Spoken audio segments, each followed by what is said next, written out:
हरे कृष्णा। प्यारे भक्तों, आज आप सभी श्रवण करेंगे एकादशी पारण तुलसी कथा। जिन भक्तों ने कल जया एकादशी का व्रत रखा था वे भक्त आज अपना व्रत को खोलेंगे और आज के दिन विष्णु भगवान, तुलसी माता, लक्ष्मी माता का कथा सुनने से ही व्रत का पूर्ण फल प्राप्त होता है। इसलिए जिन भक्तों ने एकादशी का व्रत कल रखा था वे भक्त इन कथाओं को सुनकर अपना व्रत को पूर्ण करें, और जो भक्त एकादशी का व्रत नहीं रखे थे वे भी इन कथाओं को सुनकर विष्णु भगवान और माँ लक्ष्मी जी की विशेष कृपा प्राप्त कर सकते हैं। किंतु एक बात का विशेष ध्यान रखें, कथा को आधा अधूरा ना छोड़े, क्योंकि आधा अधूरा कथा सुनने से व्रत का पूर्ण फल प्राप्त नहीं होता। इसलिए कथा को श्रद्धा भाव से, प्रसन्न मन से पूरा अवश्य सुनिएगा। विष्णु भगवान और माता लक्ष्मी आप सभी भक्तों की मनोकामना को पूर्ण करें। तो आइए प्यारे भक्तों, अपने जीवन की मंगल कामना को करते हुए इस पावन कथा का रसपान करते हैं। प्रेम से बोलिए लक्ष्मी नारायण भगवान जी की जय। पौराणिक कथा के अनुसार एक नगर में सेठ सेठानी रहते थे। सेठानी रोजाना भगवान श्री हरि की पूजा भक्ति भाव से किया करती, लेकिन सेठानी का पूजा करना उसके पति को बिल्कुल पसंद नहीं था। इस कारण एक दिन सेठ ने उसे घर से निकाल दिया। सेठानी घर से निकलकर जंगल की ओर चल दी। रास्ते में सेठानी ने देखा कि जंगल में 4 आदमी मिट्टी खोद रहे हैं। ये देखकर सेठानी ने उनसे बोला कि आप लोग मुझे किसी काम पर रख लो। सेठानी के कहने पर उन्होंने सेठानी को नौकरी पर रख लिया, लेकिन सेठानी बहुत कोमल थी, इस वजह से उसके हाथ पर छाले पड़ गए। यह देख चारों आदमी ने सेठानी से काम छोड़ने की बात कही। उन्होंने कहा कि इसकी जगह तुम हमारे घर का काम कर दो। सेठानी के मान जाने पर वे उसे अपने घर ले गए। वहां वे चारों आदमी 4 मुट्ठी चावल लाते और उसे बांटकर खा लेते। ये देख सेठानी को बहुत बुरा लगता। इसे देख सेठानी ने उन चारों आदमी को 8 मुट्ठी चावल लाने को कहा। सेठानी की बात मानकर चारों आदमी 8 मुट्ठी चावल लाए।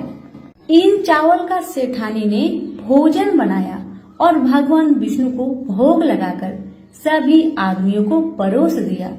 इस बार चारों आदमियों को भोजन बहुत ही स्वादिष्ट लगा और सेठानी से खाने की तारीफ करते हुए इसका राज पूछा।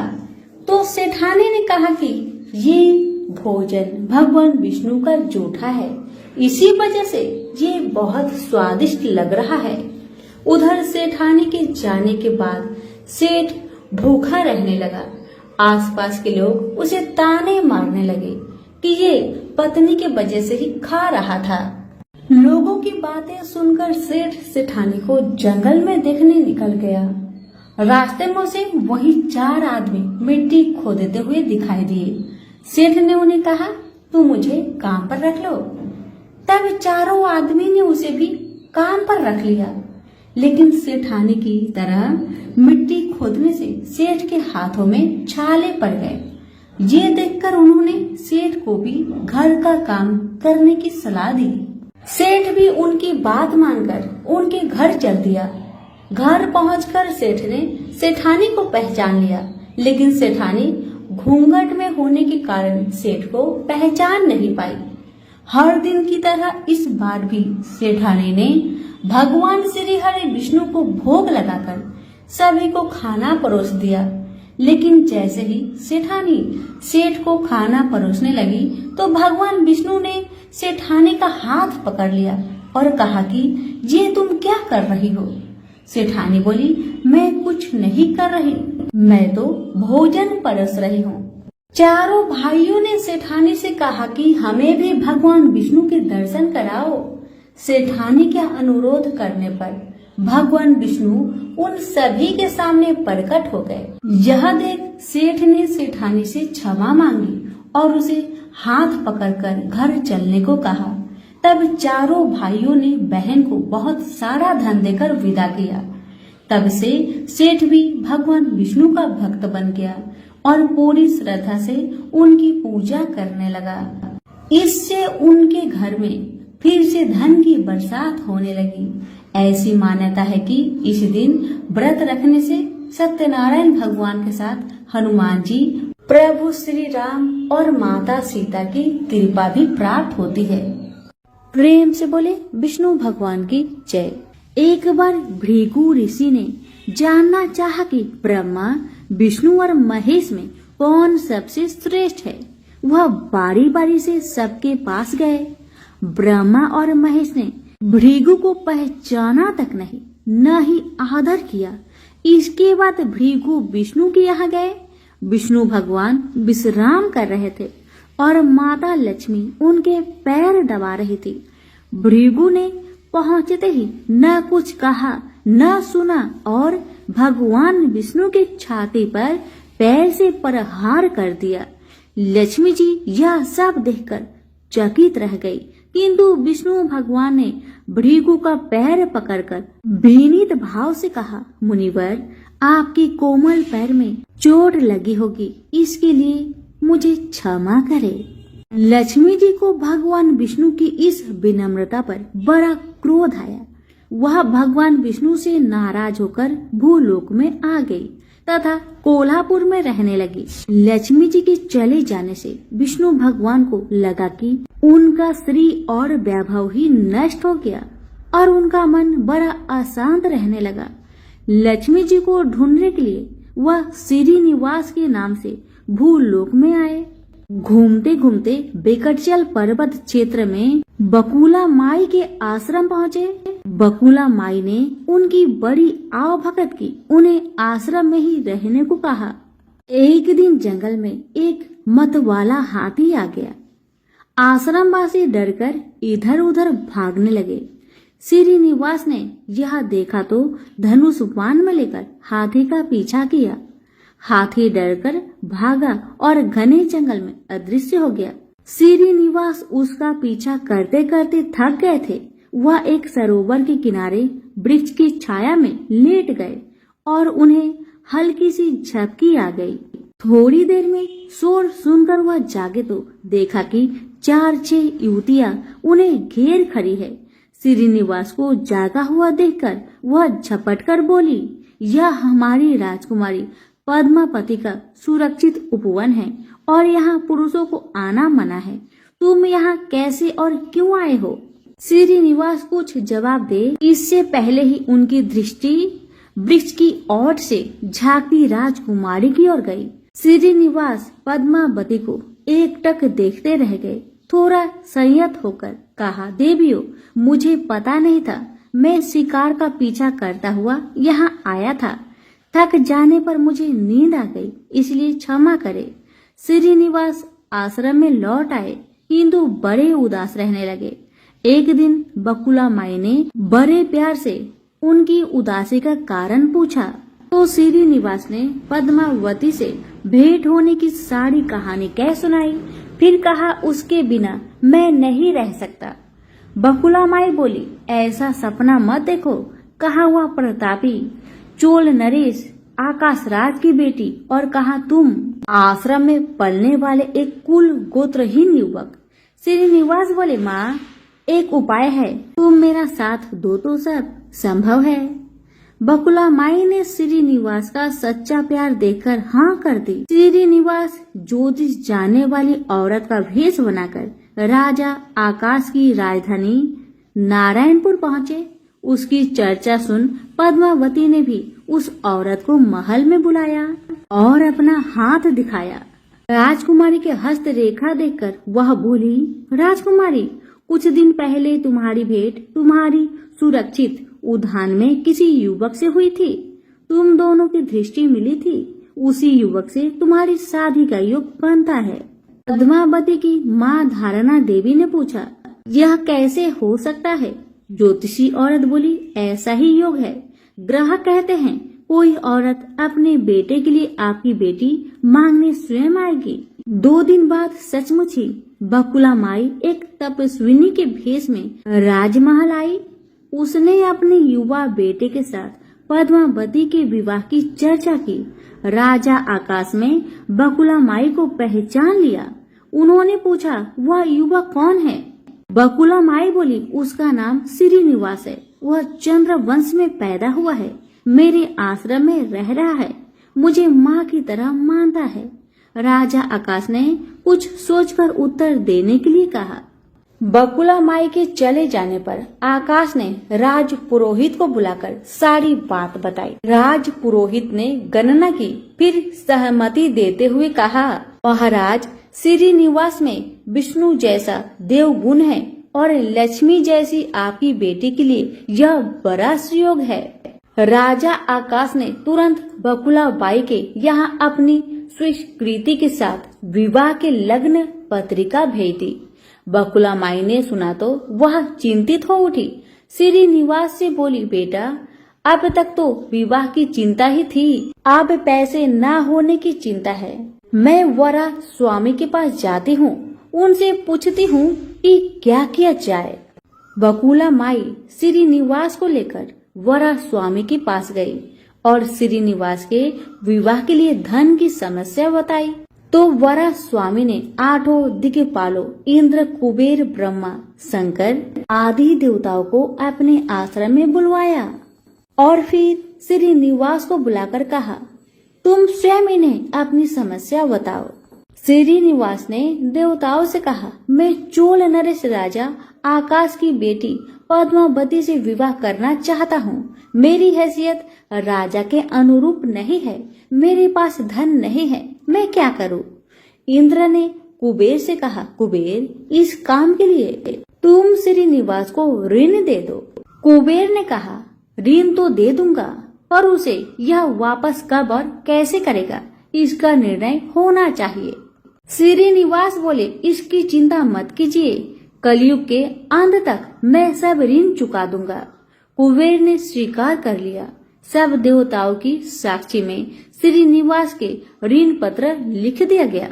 उस धन से श्रीनिवास और पद्मावती का विवाह बड़े धूमधाम से हुआ। तभी नारद ने कोल्हापुर जाकर लक्ष्मी को बताया, विष्णु ने श्रीनिवास के रूप में पद्मावती से विवाह कर लिया है, दोनों वेंकटाचल पर्वत पर रह रहे हैं। यह सुनकर लक्ष्मी जी को बड़ा दुख हुआ। वह सीधे वेंकटाचल पहुंची। विष्णु जी की सेवा एवं लगी पद्मावती को भला बुरा कहने लगी। श्रीनिवास विष्णु रूप में मेरे पति है, तूने इनके साथ विवाह क्यों किया? दोनों ने वाक युद्ध होने लगा तो श्रीनिवास को बड़ा दुख हुआ। वे पीछे हटे और पत्थर की मूर्ति के रूप में बदल गए। जब दोनों देवियों ने यह देखा तो उन्हें बड़ा दुख हुआ कि श्रीनिवास तो अब किसी के न रहे। इतने में शीला विग्रह से आवाज आई, देवियों में इस स्थान पर बक्टेश्वर स्वामी के नाम से अपने भक्तों का अभिष्ट पूरा करता रहूंगा। उनसे प्राप्त चढ़ावे के धन द्वारा कुबेर का कर्ज ब्याज चुकाता रहूंगा, इसलिए तुम दोनों मेरे लिए वापस में झगड़ा मत करो। यह वाणी सुनते ही लक्ष्मी जी और पद्मावती दोनों ने सिर झुका लिया। लक्ष्मी कोल्हापुर आकर महालक्ष्मी के रूप में प्रतिष्ठित हो गई और पद्मावती तिरुनाचूर में शीला विग्रह हो गई। आज भी तिरुपति क्षेत्र में तिरुमला पहाड़ी पर भगवान बकेटेश्वर स्वामी के दर्शन हेतु भक्त गणों से इसी भाव से शुक्ल लिया जाता है। उनकी पूजा पुष्प मिष्टान आदि से न होकर धन द्रव्य से होती है। इस धन से भगवान श्री कृष्ण बकेटेश्वर स्वामी कुबेर का कर्ज चुका रहे हैं। सभी प्रेम से बोलिए श्री लक्ष्मी नारायण की जय हो। एक बूढ़ा ब्राह्मण था। वह प्रतिदिन नित्य नियम के साथ पीपल को जल से सींचा करता था। उस बूढ़ा व्यक्ति के नित्य नियम से रोज पीपल देव को जल से सींचना देखकर माँ लक्ष्मी अति प्रसन्न हो गई। अब माँ लड़की एक कन्या का भेष में पीपल के वृक्ष से निकलती और बूढ़े ब्राह्मण से कहती, पिताजी मैं आपके साथ चलूंगी। हर रोज बूढ़ा ब्राह्मण के साथ ऐसा ही होने लगा। जब भी बूढ़ा ब्राह्मण पीपल को जल से सींचने आता, तभी पीपल के वृक्ष में से एक कन्या निकलकर बाहर आती और कहती, पिताजी मैं आपके साथ चलूंगी। अब एक ही बात रोज सुन सुनकर बूढ़ा ब्राह्मण सूखने लगा, दिन ब दिन कमजोर होने लगा। तो उसकी पत्नी ने पूछा, क्या बात है, आपका तबीयत दिन ब दिन खराब क्यों हो रहा है? कोई बात है तो मुझे बताइए। पत्नी की बात सुन तब बूढ़ा ब्राह्मण बोला कि मैं हर रोज जब भी पीपल को सींचने जाता हूँ ना, तभी पीपल के वृक्ष में से एक कन्या निकलकर बाहर आती है और मुझसे कहती है, पिताजी मैं आपके साथ चलूंगी।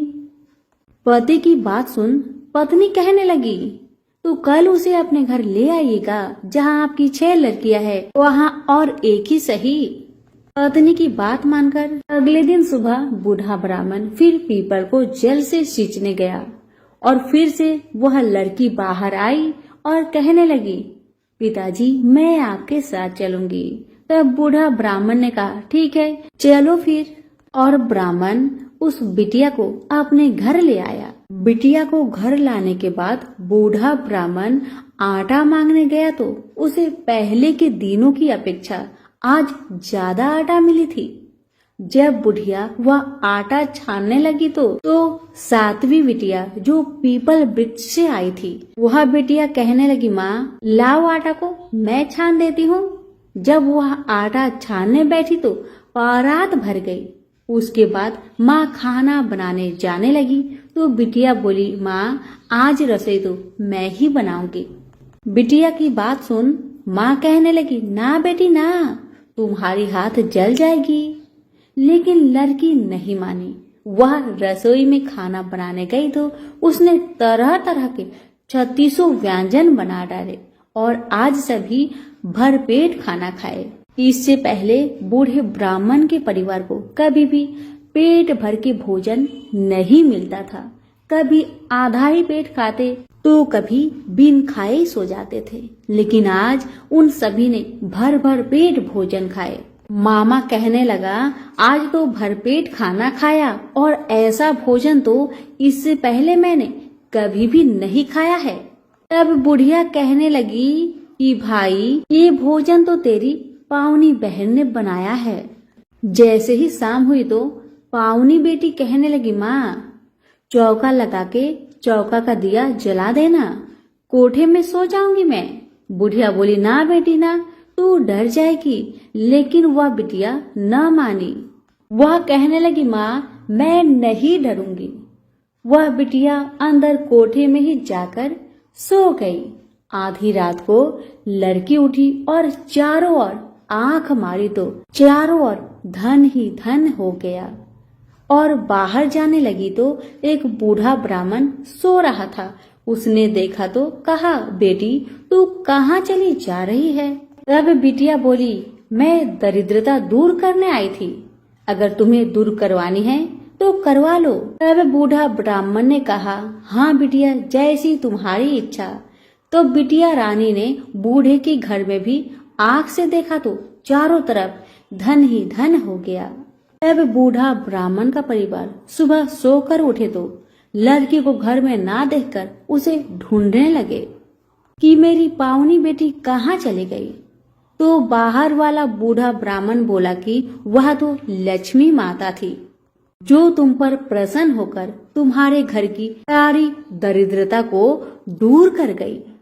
हे लक्ष्मी माता, जैसे आपने उनकी दरिद्रता दूर की, वैसे ही हम सबकी करना। कहानी कहने वालों के भी, सुनने वालों के भी, हुक्कारे भरने वालों के भी, सभी के परिवार पर अपनी कृपा सदा बनाए रखना। तो सभी प्रेम से बोलिए, लक्ष्मी माता की जय हो। बहुत समय पहले की बात है। एक गांव में एक ननद भाभी रहा करती थी। ननद अभी कंवारी थी।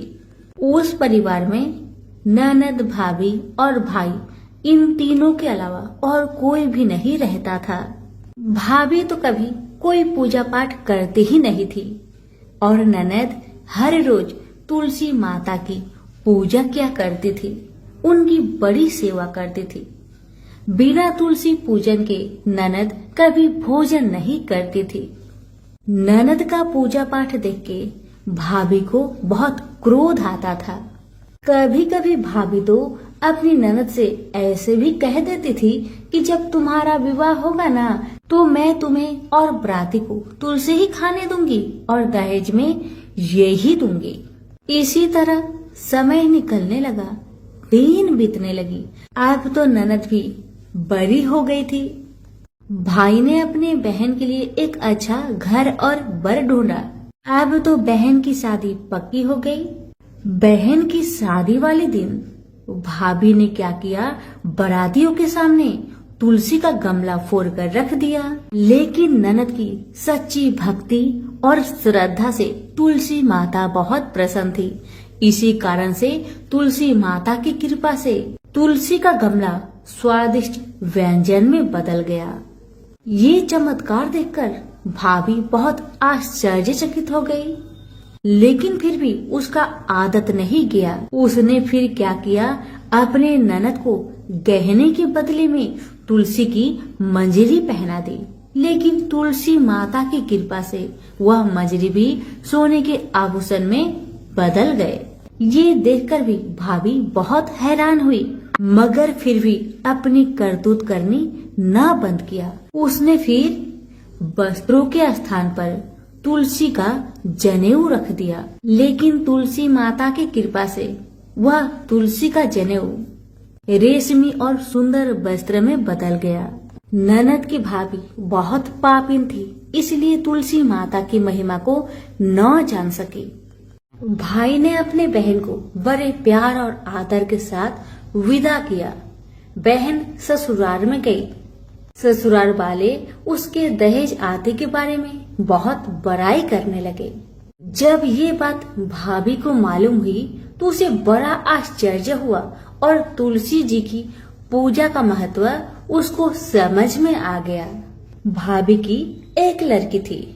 अब भाभी सोचने लगी, क्यों ना मैं भी अपनी बेटी को तुलसी माता की पूजा करने को कहूँ। तो भाभी अपनी लड़की से कहने लगी कि तू भी तुलसी माता की सेवा कर, तुझे भी बुआ की तरह फल मिलेगा।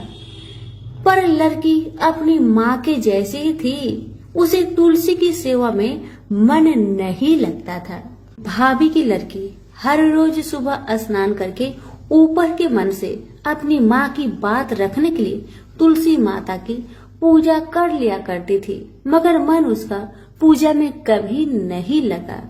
इसी तरह समय बीतते गया। इस बार भाभी ने खुद अच्छा घर और वर देखकर अपनी बेटी का विवाह तय किया। और जब विवाह का समय आया तो भाभी ने सोचा, जैसा व्यवहार मैंने अपनी ननद के साथ किया वैसा ही व्यवहार मैं अपनी बेटी के साथ करूंगी, क्योंकि मैंने जो ननद के साथ व्यवहार किया उसी व्यवहार के कारण ननद को इतनी इज्जत मिली थी। क्यों ना मैं भी अपनी लड़की के साथ वैसा ही व्यवहार करूं। अब जैसे ही बाराती वाले आए, भाभी ने तुलसी जी का गमला को फोड़कर बाराती के सामने रख दिया, परंतु इस बार मिट्टी मिट्टी ही रही। मंजरी व पत्ते भी अपने पूर्व रूप में ही रहे तथा जनेऊ भी जनेऊ ही रहा। सभी बाराती भाभी की बुराई करने लगे। ससुराल में भी लड़की की और उसकी माँ की बहुत बुराई हो रही थी। भाभी को अपनी ननद से बहुत जलन होता था। इस कारण भाभी अपनी ननद को बहुत कम ही घर पर बुलाया करती थी। पर भाई अपने बहन को बहुत मानता था। भाई ने एक दिन सोचा, बहन की शादी किए हुए बहुत साल हो गए, क्यों ना मैं अपने बहन से मिलकर आऊं, उसके ससुराल जाऊं। अब भाई ने अपनी इच्छा अपनी पत्नी को बताया। पत्नी से कहा, कुछ सौगात ले जाने के लिए कुछ दो।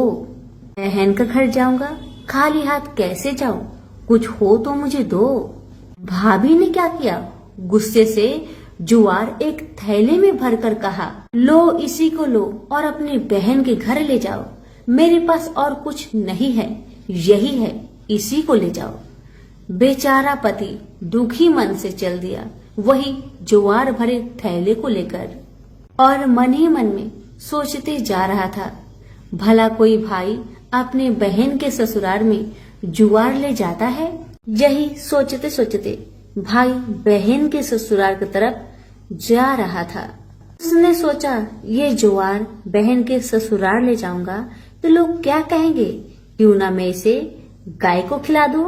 भाई जब बहन के नगर के समीप पहुंचा और उसने एक गौशाला में गाय के सामने जुआर का थैला उलट दिया।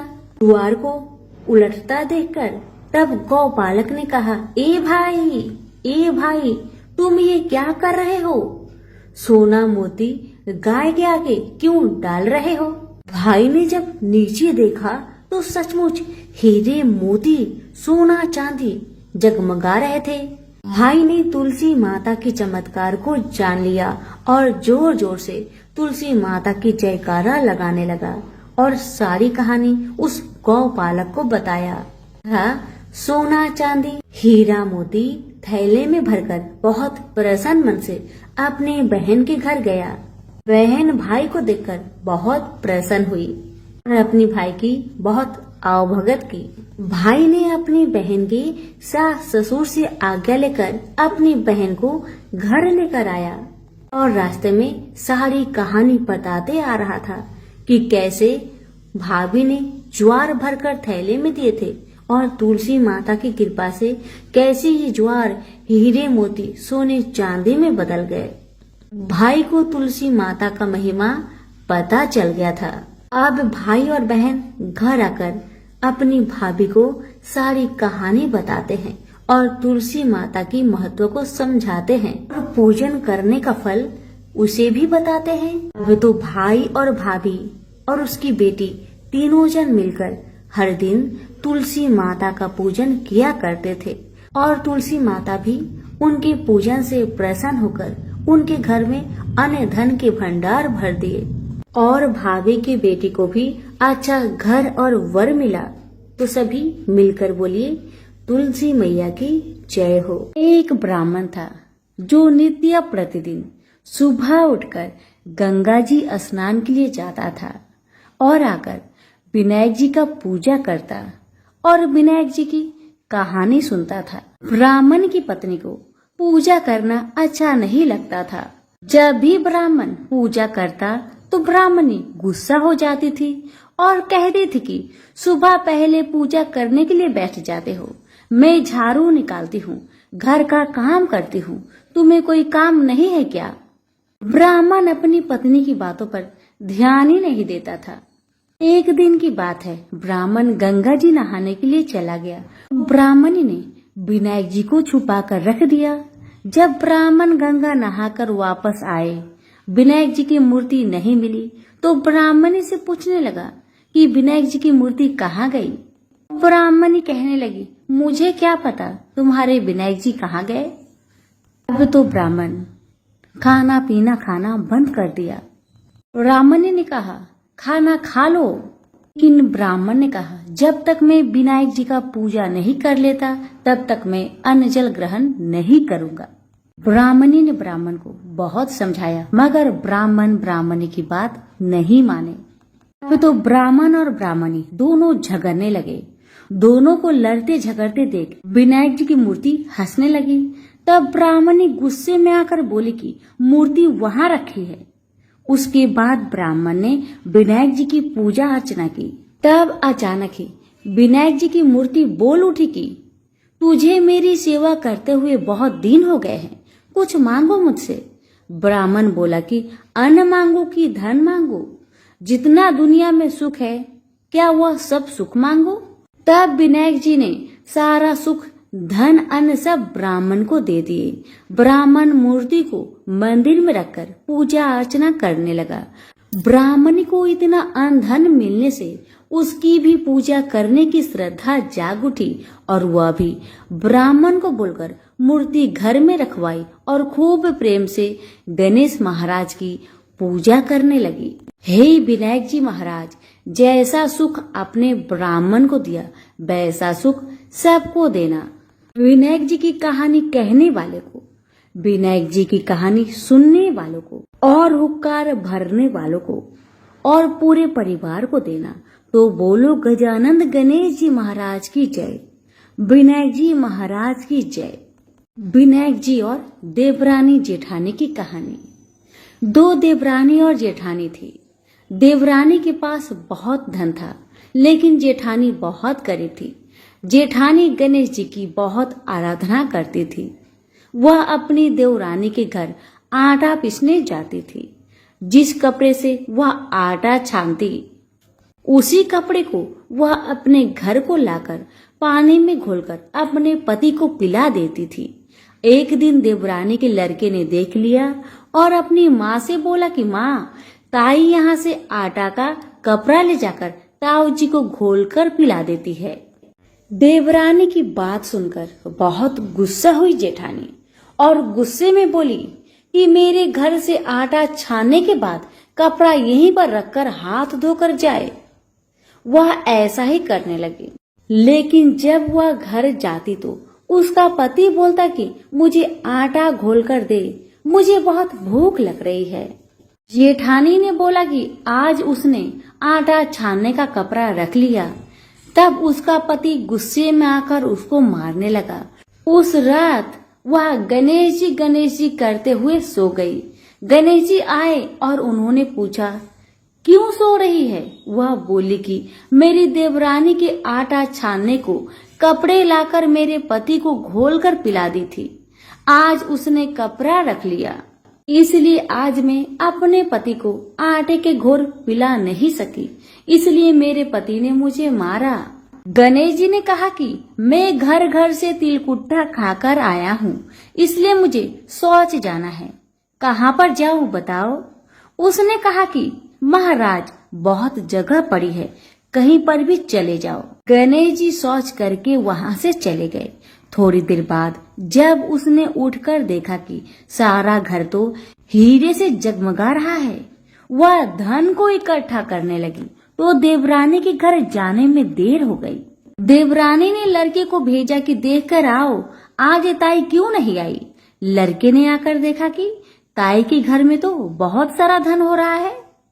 उसने जल्दी जाकर अपनी माँ को बताया। देवरानी दौड़ी दौड़ी आई और पूछा कि तेरे यहाँ इतना धन कहाँ से आया। तब जेठानी ने सारी बात बता दी। इतनी बात सुनकर देवरानी घर पर आई और अपने पति से बोली कि मुझे भी लकड़ी से मारो। जेठानी के पति ने उसे लकड़ी से मारा था। उसके घर बहुत धन हो गया। उसका पति बोला कि तू धन की भूखी क्यों मार खाती है, लेकिन वह नहीं मानी। उसके पति ने उसे खूब मारा। वह सारा मकान खाली करके गणेश जी का नाम लेकर सो गई। गणेश जी आए और बोले कि घर घर से तिलकुट्टा खाकर आया हूँ, इसलिए मुझे शौच जाना है, मैं कहाँ पर जाऊँ।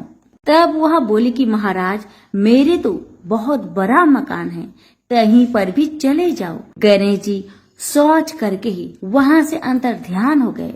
थोड़ी देर बाद उठकर देखी तो उसने देखा कि घर में बहुत सारा पूरा कचरा रखा हुआ है। यह देखकर वह बोली कि महाराज, आपने तो मेरे साथ छल किया है। जेठानी को इतना सारा धन दे दिया और मुझे कूड़ा करकट दे दिया। अब गणेश जी वहां आए और बोले कि तू धन की भूखी मार खाई, वह धर्म की भूखी। देवरानी बोली कि महाराज, ये सब कूड़ा कचरा समेटो, मुझे तो धन नहीं चाहिए। तब गणेश जी ने कहा कि तेरे पास जितना धन है उसमें से आधा जेठानी को दे दे, तब यह कूड़ा कचरा समेट लूंगा। देवरानी ने जब अपने धन में से आधा धन जेठानी को दिया, तब गणेश जी ने अपनी सारी माया समेटी। हे गजानन गणेश जी महाराज, देवरानी को दिया वैसा किसी को मत देना, जेठानी को दिया वैसा सबको देना। विनायक जी की कहानी कहने वालों को, विनायक जी की कहानी सुनने वाले को, हुक्कार देने वाले को और पूरे परिवार को देना। तो प्रेम से बोलिए गजानन भगवान की जय।